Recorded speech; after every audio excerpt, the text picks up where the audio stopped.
Today's video, we are going to review how to watch NFL RedZone on ESPN. The process is very simple, you just have to follow the steps in this video. You can watch NFL RedZone live on ESPN by subscribing ESPN Unlimited plus NFL Plus Premium Bundle. What you will get in this bundle, you can get ESPN Unlimited plus NFL Network plus NFL RedZone. All these in $39.99 per month. It works on smart TVs, phones, streaming devices, and browsers. So, what are the steps? You just have to update or install the ESPN application, or you can visit their website on your browser. Then, choose the ESPN Unlimited Plus NFL Plus Premium Bundle. After choosing, you have to sign in or create an ESPN Disney account. Then, enter payment and confirm your subscription.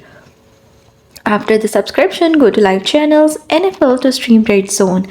And that's all. That's how you will be able to watch NFL RedZone on ESPN. Thanks for watching. Don't forget to like and subscribe.